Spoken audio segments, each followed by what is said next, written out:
Just wanted to start with a few reflections on Reda Khadra. Clearly that's now sorted. He's gone back. What were kind of your assessments on the contribution that he managed to make in his time at Sheffield United? Yeah, he helped us obviously. When I was chatting with him before he went, that moment at Swansea is still one of our favourite moments so far this season, and helped us get a big 3 points. Also played his part in other games as well, you know. But I think I said before, himself and Brighton, I understand their position, but he was our player to the end of the season. But it becomes a point then about players wanting to be a part of what you want to be, and does that take away? So when we're able to bring Will back, it was best. It was best, I think, that he moved on.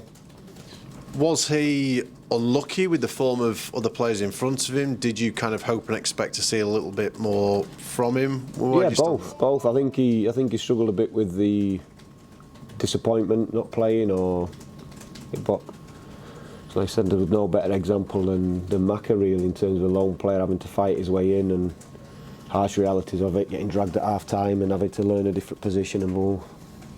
And they're the qualities that you want to see and progress. So yeah, that's what Ria's been pushed on. I've spoken to him about his next club and doing the same, because otherwise you become a footballer who finds a level where you're the best player and you know you're going to play every week. But he's determined to get to the top, so that's a part of his development now. And I know you've spoken before about keeping in touch with players when they kind of leave you and everything else. Is he somebody that you might see in the future, a few months down the line, if he's having a tough day and dropping him a message? He's playing, but it's something I follow up on, like I said, regarding that part of it. Football's not plain sailing, it's tough. So yeah, there'll come moments, like I say, that I hope he thinks back on conversations that we had here, and it stands him in good stead. And I know you mentioned that Will Asula coming back has kind of helped that decision, but you also said when we talked previously that if Reda went, that you'd like somebody to come in. Is that still the case? Have you had assurances that you will be able to bring in a replacement this month? Well, not assurances, because it's going to be on finance, isn't it? So, and obviously the position we're in with the investment into the club, it makes things difficult for us. So I get that. But is that dependent? But we need it. Is that dependent on the takeover then this month? No, I haven't been told that. No, but so we need it. We need the player to help us. Like I said, we want like for like. But we'd managed to get such a good deal on Reader from Brighton. That makes it difficult. We're not going to get anyone for the same sort of deal, like anyone who's worth getting. So, we know there's going to be a bit of a cost, and it's what that cost is. If you didn't, and you were kind of left with Jebison and Asula as your other options, as well as the other more senior strikers, would that be enough? Yeah, because we've got, like I say, we've got Ollie on his way back, Rian doing really well. So we've got the bodies then. It's just, you're sitting here, you want as much as you can get. And there's also opportunities then to play with 1-9 and a couple of 10s, whether that's Maka, Tommy, Ozzy, Illiman in those positions. So yeah, there's ways around it. But for me, with one out, I'd like to get one in. How confident are you at this stage of keeping all your top players by the end of the month? Yeah, confident. There's no reason, can't see any reason why we wouldn't. It's up to us, They're our players, so it's up to us. Has there been any interest yet? No. Expressed? No. Ismaila Koulibaly clearly got on the pitch at the Den.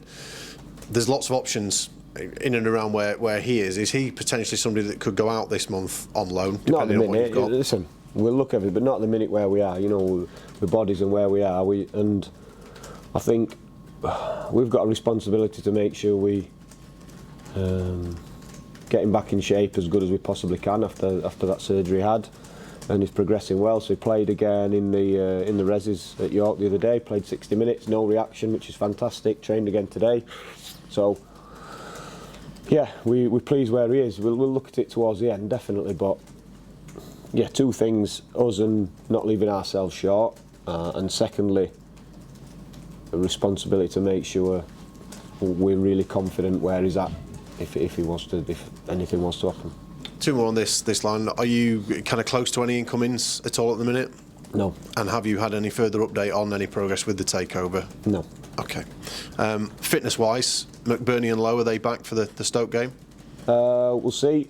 Lowe's been training. and Ozzy's been training, so they're the two I know are. All we'll have to wait and see. Like, he's been on the grass working, but I'm not willing to push him, to risk him, just to have him there on the bench. I want him ready and firing and chomping at the bit to have a big impact on games. And in terms of Fleck and Clark, in terms of their timescales, how far away are they right now? So you asked me timescale, I don't really. Are they doing great? Yeah, doing well. Fleck is, it's been tough for Flecky because it's an injury we can do nothing about. It's a tackle, end up with a fracture which we've come back from, but then it needed securing, so we've done that, and you know, he'd try and play through anything, but he obviously couldn't. But so it's been tough for him, but now he's in a place in the gym now, which is all he's been able to do, where he's really attacking things and going for it, and sure enough he'll be out on the grass, and the bit he enjoys, like the running and getting the ball out, and then the harder he works now, the closer he'll be to a first team return once we get him back training, you know. And then who's the other one you asked? Kieran Clark. Kieran, I've not spoke with Kieran for a couple of days, but by all accounts everyone's really pleased where he is, so yeah, progressing. But still a couple of games away, at least. Yeah, in my head, yeah. Again,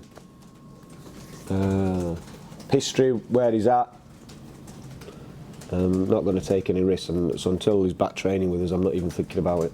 And I appreciate your approach and your mindset to it, but in terms of the two longer injuries, in terms of Brewster and Norrington Davis, are you still hopeful that they will play a part this season? Yeah, and definitely. Are they kind of still on the same kind of timescales as you were hoping? Yeah, no, definitely. I'm hoping to come back at a real good time to help us with that final push, and that's what's driving them on, driving us on.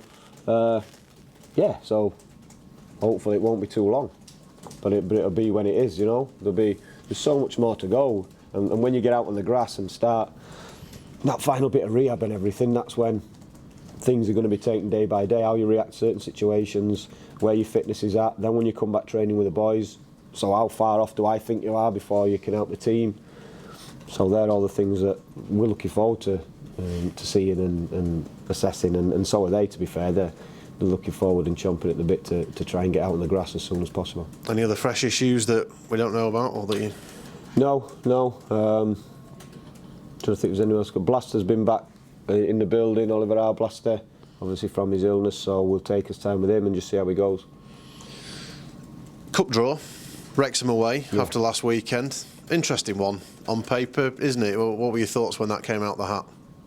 Yeah, initial thoughts were straight away I'm thinking, is it going to be on TV? Because it's one of those, I think it's going to be a full house down there. They've won every game down there. It's going to be tough. It's going to be one that maybe TV companies are hoping is an upset, that type of thing. And yeah, we know what we're going to face. Phil's team's going to be really organised. A threat with balls in our box. We've got some real big players in terms of height, physicality. And don't forget, he took with Duke in the side as well, so that's how good a job he did. Phil, he took a League One team to Wembley, didn't he, in the League Cup, so he knows all about that. I'm sure we'll get into that a little bit more in the next few weeks. News that both yourself and Illiman are up for Manager and Player Awards for December. You know, not the first time this season. You've won Manager of the Month twice. I suppose that's just another indication of how well the side is doing this year. Yeah, we had a good December in terms of results, and I think Illiman, I won't be putting anybody above him for December anyway, you know. I think he was fantastic. We still want to push him, we still want to drive him, still want more goals from him. But yeah, he's doing well. He's doing well, and it's our job to keep trying to get more out of him. But that's huge, isn't it, in terms of his contribution that month? Because, no goals, but 5 assists within those 4 games just shows how crucial a player he is from lots of different perspectives. Yeah, I always talk about him, because you ask me about him every week, so I said the same thing. Good with the ball, good without the ball, good team player. I think in those assists, I think the biggest compliment, or the biggest thing I could say, is the real big moments he can produce, you know, and that's where I think we've seen that change, and we've been able to get into that next level this season. It's not just the talent, what everyone sees in the tricks, it's impacting the game, and that's what I'll always be pushing him on, impacting the game. So a trick, a good bit of ability in your own half, deeper in their midfield, but then leads to giving the ball away. It's pointless. It's always your final touch. What do you do with the ball? It's your most important touch, your last touch, and and that's why he's been getting those assists, and that's the challenge for him, and that's the challenge for the other players when we're on about that top end, Sander, Maka. If you can produce big moments, you've got to test yourself, challenge yourself for something to be on the end of it. 2 home games up next, no midweeks in these couple of weeks. Just how kind of big an opportunity is it to throw everything at them and potentially grow the gap even further? Well, we can't control the gap. We can just control us and how we approach a game. So we're just going to go and home and away. Listen, if you think back to all the questions you guys ask, and it's home form now, away form, and I say all the time, it's totally irrelevant. And I mean it. It's not just me trying to give a stock answer. It's irrelevant. Just try and win every game. But I get the questions will be about your home form, and at the beginning it's like, how are you going to change your away form? And that's your away form's a bit. Still 3 points. So the approach is no different to the last away game in the cup, the last away game in the league. It's not at all. It's just trying to win. I think what is different is our fans have a big part to play. Understanding, maybe tactics, strategies of the opposition. If it's to slow it down, if it's to break us up, if it's to disrupt us, if it's to bypass us. And that's been the interesting thing, I think, as the season's gone on. Our teams have tried to do that in different ways. So that's where I think we've had to be cute and clued in, so there's not as many surprises. We try and be ready for it and then impose ourselves again on the game. But again, whether it's home, whether it's away, our approach is no different. So from that perspective then, in terms of Stoke, they've had a real mixed bag of a season so far. What are you expecting from them this weekend? I'm expecting a game plan where they're really well organised, trying to stop us and knock us out of our rhythm, but at the same time, looking for weaknesses in us and compared with their strengths to hurt us. And I think that's what Alex has done well at in the past. And it's like us trying to foresee that and what are they going to be. So our approach won't change. Like how we approach different shapes played against us, it's just us trying to be one step ahead, so we know that whatever shape's thrown at us or tactic, we know how we deal with it. You've not lost many games this season. You did at the Bet365. I was there. It was a kind of game to forget in a lot of ways. But what do you remember? What did you kind of learn about your team from that day? Yeah, it was an under-21 team we put out on it. It's going to be a different team. Was there anything you kind of took from a player's perspective? I wouldn't pick that team again. We had to change everything. Personnel, shape. Some good bits from it when we went for it, but listen, there are also uncharacteristic things. We conceded 2 from set plays, and that gave them the advantage, So when we missed a chance in the first, so it could have been totally different. But from me on the side and me wanting to be comfortable and me wanting to put a team out that I think is us, it was a long way from it. But it's not to say there weren't good bits in it. And the third goal was a breakaway at them when we're pushing. So there were positive bits from it in terms of 1 or 2 performances, but it's the only game. I think it's the only game in my time, where it's not us. We were having to make do, and it's not a good feeling. Liam Delap has left them to go to Preston on loan when he called from Man City. Was he ever somebody that had cropped up on kind of your radar this month, of somebody that you might have wanted to bring to Sheffield United? Yeah, not this month. I think it was all done and things. So yeah, and he's similar to a couple of lads we've got already. So yeah. But as I said, we've got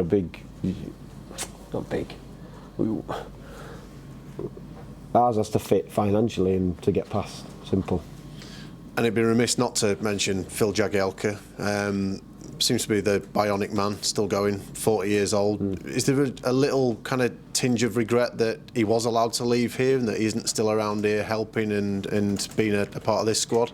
Yeah, listen, I think certainly when I've been, I could have seen him, when I watch him now, I could have seen him playing games for us, definitely. I get the decision at the time, I totally get it. If it weren't, they didn't see it as a step forward, and blocking a pathway, but I look at how he's performed over the last 2 years.